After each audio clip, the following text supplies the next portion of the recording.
उत्तर पूर्वी जिला लोकसभा से भारतीय जनता पार्टी के प्रत्याशी मनोज तिवारी का Zee TV university college of medical science में आने पर भव्य स्वागत किया गया। इस अवसर पर यूसीएमएस कर्मचारी यूनियन अध्यक्ष दयाल सिंह तथा सचिव लक्ष्मी दत्त कोठारी ने कर्मचारियों की तरफ से फूलों का गुलदस्ता देकर प्रत्याशी मनोज तिवारी का भव्य स्वागत किया और उन्हें अपना समर्थन देने की बात भी कही। टीचिंग एसोसिएशन की तरफ से अध्यक्ष मोहित मेहदी रत्ता तथा महासचिव डॉक्टर अंकुर सिंह ने गुलदस्तों से माननीय प्रत्याशी मनोज तिवारी का स्वागत किया। ड्यूक्सा के सचिव गोपाल शर्मा ने मंच संचालन किया। यूसीएमएस कर्मचारी यूनियन अध्यक्ष दयाल सिंह जी ने कर्मचारियों की तरफ से तथा टीचिंग एसोसिएशन की ओर से महासचिव डॉक्टर अंकुर सिंह ने टीचिंग के साथियों तथा कॉलेज से अन्य समस्याओं को माननीय सांसद जी के सम्मुख रखा। प्रत्याशी मनोज तिवारी ने बहुत ही गंभीरता के साथ सभी समस्याओं को सुना और अपने संबोधन में यूसीएमएस की सभी समस्याओं का समाधान करने का पूर्ण आश्वासन शिक्षक व गैर शिक्षक कर्मचारियों को दिया। उन्होंने कहा केंद्र सरकार अंतरिम होना चाहिए। बेसिकली ये जनसभा नहीं, ये तो संपर्क बैठक थी और मैं तो आया था डॉक्टर से। जो यहाँ के लोग हैं बहुत महत्वपूर्ण लोग हैं, इन्फ्लुएंसर्स हैं जो सोसाइटी को इन्फ्लुएंस करते हैं पॉजिटिवली। तो उनसे बातचीत हुई हमारी। उसमें यूसीएमएस के university college of medical sciences के बहुत सारे डॉक्टर्स, प्रोफेसर्स, टेक्नीशियंस सभी शामिल थे। उनकी कुछ बातें भी हमको सुनने को मिली, मगर बहुत अच्छी मीटिंग रही। हम बहुत प्रसन्नता के साथ ये कह सकते हैं कि नरेंद्र मोदी जी को फिर से एक बार प्रधानमंत्री बनाने के लिए जो समाज का भाव है वो हमें डॉक्टर्स में और टेक्नीशियंस में भी दिख रहा है। सर, शादी की सालगिरह भी मनाई गई है आपकी इस। हाँ, ये बड़ा गजब हो गया। वो तो हमारे ये सब विशाखा, रिंकू, मीनाक्षी, पूनम चौहान, इन लोगों ने बड़ी बड़ी माला ला दी और डॉक्टर साहब ने कह दिया पहना दो। तो आज फिर से ऐसा लगा कि फिर से जयमाल हुआ है। आज हमारी शादी की सालगिरह है और ये सब कुछ ऐसी बात होती है जिसमें आदमी बहुत टच्ड फील करता है। और thank you for this moment. Sir, आपकी सरकार ने 400 पार का नारा दिया। ये आंकड़ा अपने आप में बहुत बड़ा है। आप कैसे इस आंकड़े को अचीव करेंगे? नहीं, 353 तो हम ला चुके हैं पहले, तो 353 ला दिए, तो अब तो खाली 48 की देरी है। 48 आएगा तो 400 पार हो जाएगा। तो जो 353 ला सकता है 543 में, तो 543 में फिर भी हम 143 छोड़ रहे हैं। मुझे लगता है देश की जनता कह रही है कि 143 भी क्यों छोड़ें, किसके भरोसे छोड़ें? क्या उनके भरोसे छोड़ें जो लोग भारत तेरे टुकड़े होंगे इंशाल्लाह इंशाल्लाह कह के चुनाव लड़ने आते हैं?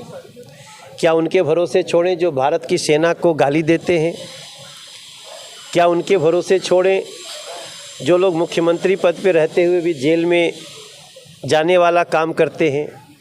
क्या हम उनके भरोसे छोड़ें जो लोग इस देश को जाति धर्मों में बांटना चाहते हैं? अभी एक नया कांग्रेस ने एक मैनिफेस्टो दिया है कि इस देश के लोगों की संपत्ति की जांच कराई जाएगी और जिनकी संपत्ति ज़्यादा होगी वो मुस्लिम कम्युनिटी के लोगों में जो घुसपैठिए आए हैं इस देश में, उनके बच्चों में बांट दिया जाएगा। क्या इस देश का कोई व्यक्ति ये स्वीकार करेगा? भाई, इस देश का मौलिक अधिकार है कि आप मेहनत करते हैं, आप अर्न करते हैं, आप अपनी सेविंग करते हैं, तो आपकी सेविंग होती है, उस पर एक टैक्स लगता है, फिर वो आपका पैसा है। और उसको अगर कोई कांग्रेस का राहुल गांधी जी कहें कि हम जांच कराएंगे प्रॉपर्टी की और उसको बराबर बराबर उनको बांट देंगे जो देश में घुसपैठ करके आए हैं, तो मैं समझता हूँ देश का कोई व्यक्ति इसको स्वीकार नहीं करने वाला है। और 400 प्लस बोला था मोदी जी ने, हमको तो अभी लगता है कि कहीं 450 न हो जाए। नहीं, बड़ा अच्छा लगा यहाँ आकर, और यहाँ पर जो हमारे डॉक्टर्स थे उन्होंने अपनी समस्या भी बताई सांसद जी को, और सांसद जी ने आश्वासन दिया है कि उनकी समस्या का निवारण ज़रूर होगा। बस। और आज आप वर्षगांठ है, क्या उम्मीद करेंगी यूसी में डॉक्टरों से और अधिकारी कर्मचारियों से? ये एक संयोग था कि आज इस चुनाव के माहौल में हमारी भी मैरिज एनिवर्सरी आ गई, तो हमने सोचा कि सांसद जी के साथ साथ हम भी जाकर क्षेत्र की जनता का आशीर्वाद ले लें, इसलिए हम यहाँ पर आए थे। और यहाँ तो बहुत ही अच्छे हमारे डॉक्टर्स और सभी पढ़े लिखे अच्छे लोग थे, तो सबसे मिलके बहुत अच्छा लगा। बड़ी खुशी की लहर है डॉक्टरों में, अधिकारी कर्मचारियों में आपके साथ साल पर क्या? नहीं, बहुत अच्छा लगा आज, क्योंकि उनकी जो समस्या है वो बिल्कुल हम उसे समझते हैं और वो बहुत जायज़ है, तो इसलिए हम सांसद जी ने आश्वासन दिया है, इसीलिए उनकी खुशी और बढ़ गई है, और बस ऐसे ही। नमस्कार, मैं डॉक्टर ममता ठाकुर IMH दिल्ली ब्रांच की सेक्रेटरी हूँ और डॉक्टर सेल की संयोजक भी हूँ। उत्तर पूर्वी के जो सांसद हैं और प्रत्याशी भी हैं मनोज तिवारी जी, उन्होंने जो बहुत बड़ी समस्या GTB हॉस्पिटल और UCMS कॉलेज का है उसके बारे में यहाँ के डॉक्टर एसोसिएशन के सेक्रेटरी ने रखा है, और उन्होंने प्रॉमिस किया है कि जैसे वो जीत के आएंगे सबसे पहले इस समस्या का समाधान करेंगे कि हम जैसे ही UCMS कॉलेज जो है वो सेंट्रल गवर्नमेंट के अंदर है और हॉस्पिटल जो है दिल्ली सरकार के अंदर, उससे काफ़ी समस्या है। जैसे अभी डॉक्टर्स ने बताया है कि एक सैंपल लेने के लिए निडल नहीं है, स्वैब नहीं है, बैंडेज नहीं है। आज इतना बड़ा हॉस्पिटल जिसके पास कॉलेज है, जिसका किसी ज़माने में 3rd प्लेस पे नाम था, उस हॉस्पिटल के अंदर जिसको हम पूर्वी दिल्ली के एम्स कहते हैं, और उसमें आज एक निडल नहीं है, गॉज नहीं है, ड्रेसिंग के लिए बहुत शर्म की बात है। मेरे ख्याल से हम सबको मिलके एसोसिएशन सांसद जीत के आए और मनोज जी के माध्यम से ये बात सरकार तक जाए कि इतनी बड़ी समस्या का समाधान करें, क्योंकि जब पेशेंट आते हैं और उनको सुविधा नहीं मिलती, इतना बड़ी पुराने हॉस्पिटल में एक MRI नहीं है, छोटी सी चीज़ नहीं है, और कोई हेड इंजरी के पेशेंट आए बेहोशी के हाल में, हम कहते हैं भाई यहाँ इलाज नहीं होगा, आप कहीं और ले जाओ। उस समय ऑब्वियस सी बात है कि मरीज़ के जो अटेंडेंट है उनको गुस्सा आता है, उनको समझ नहीं आता कि ये अवेलेबल नहीं है तो क्या करेंगे, कैसे इलाज करेंगे। उस समय वायलेंस होती है और डॉक्टर्स की जान खतरे में होती है।